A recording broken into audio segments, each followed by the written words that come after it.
दोस्तों नमस्कार, आप देख रहे हैं पोल टॉक। मैं हूं संतोष पांडे। उत्तर प्रदेश के पंचायत चुनाव में अब लगभग रिजल्ट आना शुरू हो गया है। कई जगहों पर समाचार है कि अब उसमें रिजल्ट आ भी चुका है, लेकिन इसमें जो बड़ी बात यह है कि 1995 वाले जो साथी थे उन्होंने बड़ा गेम चेंज किया है।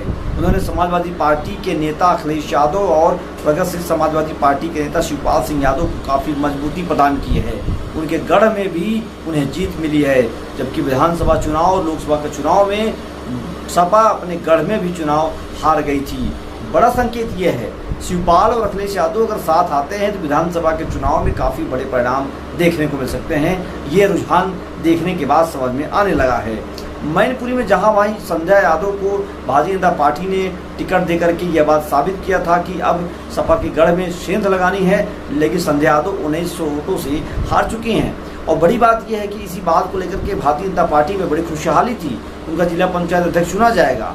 लेकिन इस बार संजय यादव के हारने के बाद यह बात माना जा रहा है 1995 के साथियों ने कमाल कर दिया है। उनके मन में जो गुस्सा था, जो आक्रोश था भारतीय जनता पार्टी अर्थात योगी सरकार के डिसीजन को लेकर के, उसके खिलाफ उन लोगों ने अपना परिणाम दे दिया है। बड़ी बात यह है, जब डेटा समझते हैं किसको कितने सीटें मिली हैं। 790 सीटें समाजवादी पार्टी को मिली हैं, 599 सीटें भाजपा को मिली हैं। अभी जो परिणाम सामने है, 314 सीटें बीएसपी को मिली हैं, 60 सीटें कांग्रेस को मिली हैं। अब आप समझिए कि 790 सीटें पूरी तरह से समाजवादी पार्टी की हो गई हैं और 600 सीटों पर ही भारतीय जनता पार्टी समाप्त हो गई है। यही बड़ी बात है और इसी बात को लेकर के अब भाजपा समाजवादी पार्टी सभी जगह चर्चा हो रही है। चर्चा इस बात की हो रही है, क्या भारतीय जनता पार्टी की सरकार को नुकसान हुआ है?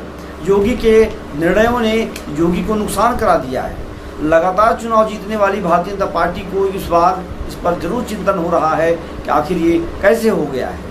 वहीं अगर ज़मीनी स्तर को समझा जाए, देखा जाए तो माना जा रहा है 1995 की जो लिस्ट आई थी उसने बड़ा झोल किया है। शिक्षकों के निधन की खबर ने भी काफ़ी झकझोर कर रख दिया है। साथ ही साथ यह भी देखा जाए कि बड़ी संख्या में जिस तरीके से लोगों ने यह मांग की थी कि चुनाव रोक दिया जाए, लेकिन सरकार ने अपनी बात को नहीं माना। आज सरकार के लिए बड़ी मुसीबत हो रही है। उनके ही विधायक सांसदों के कई परिवारों के लोग चुनाव हार गए हैं। आप देख सकते हैं लखनऊ के मोहनलालगंज के सांसद की कौशल किशोर की बहू चुनाव हार गई हैं। ये बड़ी खबर है और यह बात बताती है कि 1995 के साथियों के साथ जितना एक तरह से मनमानी किया गया, उन्होंने नतीजा दे दिया है। 95 की चर्चा मैं इसलिए कर रहा हूँ क्योंकि 95 के साथियों ने लगातार हमें फीडबैक दिया था, लगातार हमसे बात की थी, लगातार उन्होंने अपनी मांगों को रखा था, लेकिन सरकार उनकी बातों को सुनने से ऐतराज़ करने लगी थी। और इसी का नतीजा ये है कि आज देखिए समाजवादी पार्टी आराम से 700 सीटों से ऊपर निकल गई है और भाजपा 599 के आसपास ही सिमट गई है। यह बात बहुत बड़ी है। यह बात इसलिए भी बड़ी है क्योंकि जिला पंचायत चुनाव हो या पंचायत का कोई भी चुनाव हो, वहाँ प्रशासन पूरी तरह से मुस्तैद होता है और सरकार के लगभग पक्ष में होता है। लेकिन यहाँ खेल पूरी तरह से पलट गया है और इसमें पलटे हुए खेल को देखें, इसमें कहीं न कहीं बड़ी भूमिका पोल टॉक की और बड़ी भूमिका 1995 के साथियों की है।